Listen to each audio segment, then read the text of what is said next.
Hey, welcome to Real Estate with King, the channel where you can find everything you need to sell, buy, and build wealth with real estate without the confusion and without wasting hours online.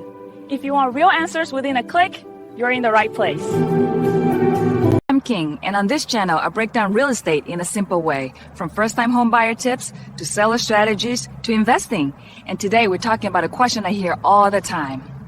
How to know if you're ready to buy a house. If you're a first-time buyer, this video will help you make a confident decision instead of an emotional one. The first sign you may be ready to buy a house is stable income.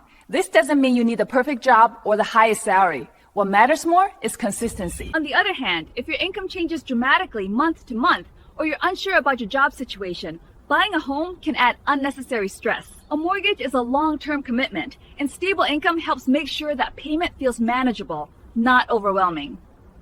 Second sign is having manageable debt. Debt isn't automatically bad, but it becomes a problem when most of your income is already spoken for. If you're juggling high credit card balances, large car payments, or multiple personal loans, adding a mortgage on top of that can quickly stretch your budget too thin. When your debt is under control, you have more flexibility for unexpected expenses, repairs, or life changes.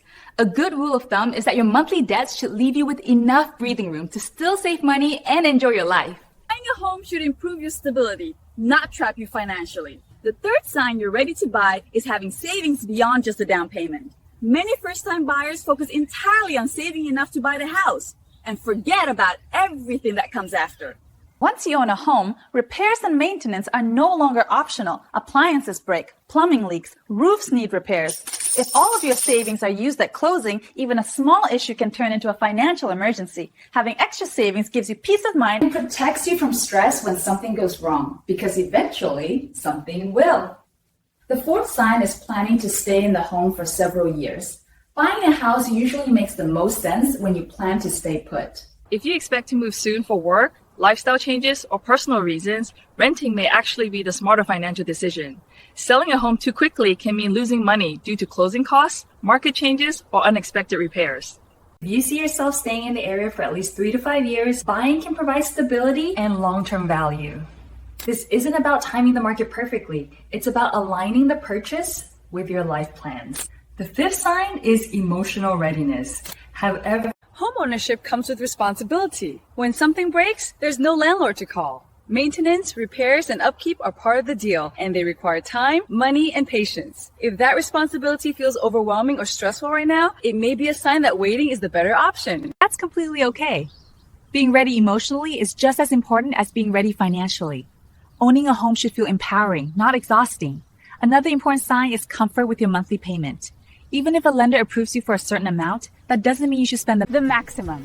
If your housing payment leaves you stressed every month, it can impact every other area of your life.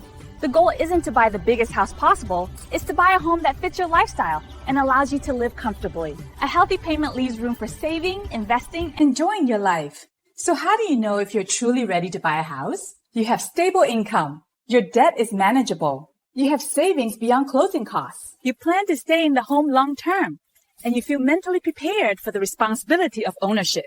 If most of these apply to you, you're likely in a strong position to buy. If they don't, waiting and preparing is not failure. It's a smart decision. If you haven't watched the first 2 videos in this series, make sure you do. In part 1, I break down first-time homebuyer mistakes that cost thousands. In part 2, I explain how much money you really need to buy a house. Real estate is my thing. Ready to sell, buy, or invest? I'm only one call or a text away. And if you want more simple, honest real estate guidance, subscribe to the channel so you don't miss what's coming next.